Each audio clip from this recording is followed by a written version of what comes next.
He sent columns of spies over the mountains into Chile in order to spread false rumors and fool the Spaniards into believing that he would attack through the Indian territories to the south of where we are now. The president of Argentina sent San Martin 2,000 sabers and 200 tents with a letter saying, "I send you the world, the flesh, and the devil, and damn it, I send you no more because there is no more." Well, San Martin didn't need anything else. In January of 1817, he told each soldier, "You are the sentinel of your own destiny." He named the Virgin general of the troops, and he began the climb up the Andes.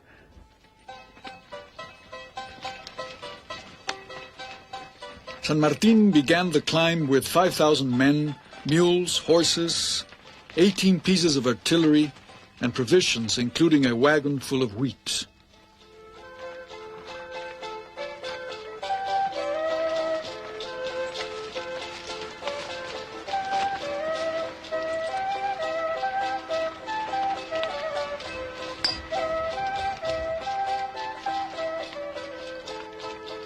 This master campaigner had foreseen it all. It would be a long, hard haul, and he brought along masons and a baker, many lanterns and water wagons, as well as a carriage full of maps.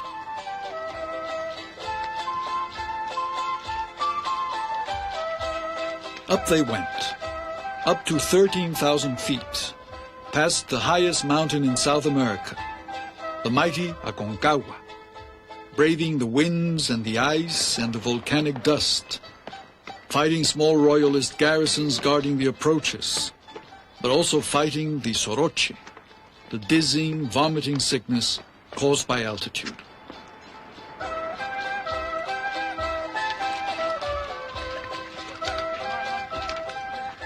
By the time they reached the summit ridge, of the 10,000 mules that began the ascent, only 4,000 still survived.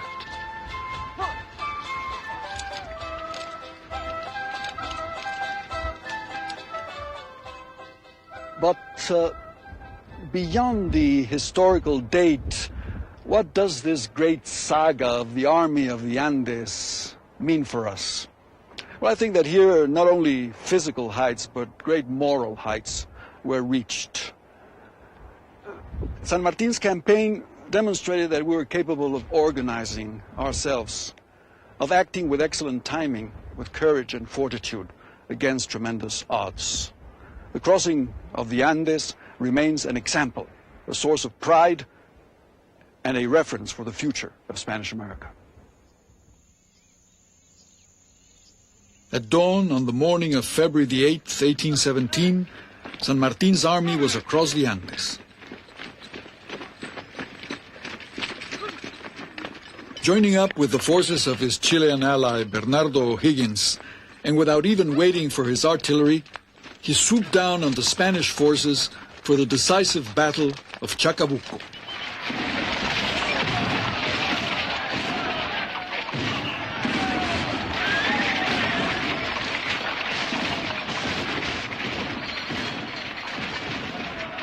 On the field after the encounter lay 500 dead royalists and only 12 insurgents. From the Pacific to the Atlantic, the southern cone of the continent was now free. Refusing political honors for himself, San Martin named O'Higgins Supreme Director of the Chilean state.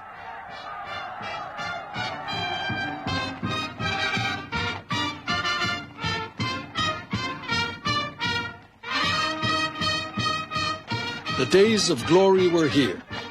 On the 10th of July, 1821, the victorious grenadiers entered Lima and proclaimed the independence of Peru.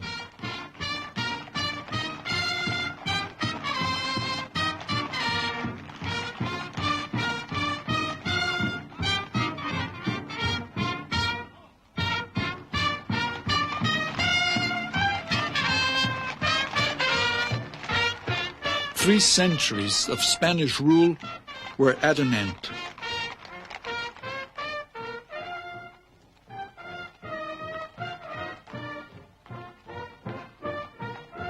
In Ecuador, in the port of Guayaquil, Simón Bolívar was waiting for him. The two great emancipators met for the first and only time. San Martin, the older man, offered to be Bolívar's deputy, but this was refused. In truth, the two men were very different. San Martin believed that the military should not govern. He wanted strong institutions, not strong men. And he warned Argentina against being seduced by what he called a fortunate soldier, for then surely civil strife would follow. And he, San Martin, would never take his sword out of his scabbard, he said, to become the executioner of my own countrymen. He had not soiled his hands in war, and he refused to soil them in peace.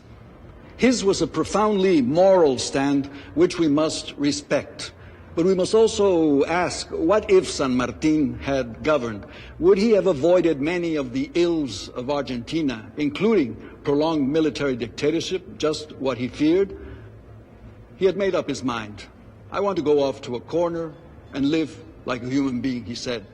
And the military dictatorships he so feared accommodated him, sent him off to exile to France, from which he never came back, to the lands he had liberated.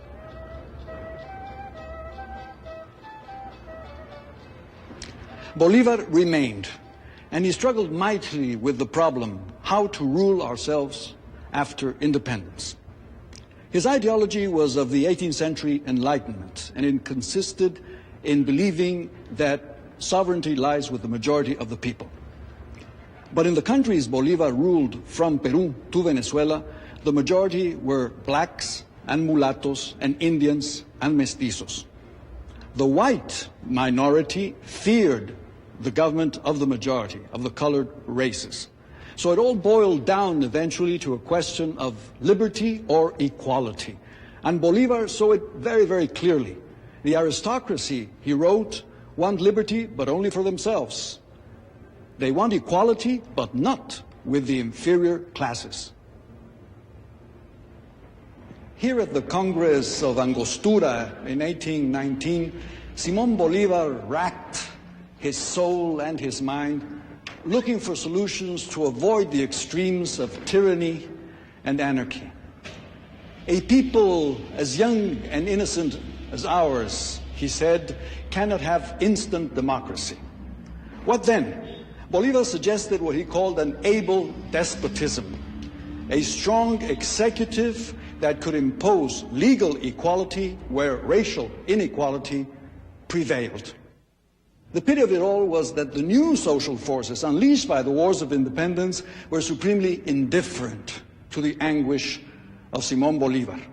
And these classes were the blacks and mulattoes who did not feel they were represented here at Angostura.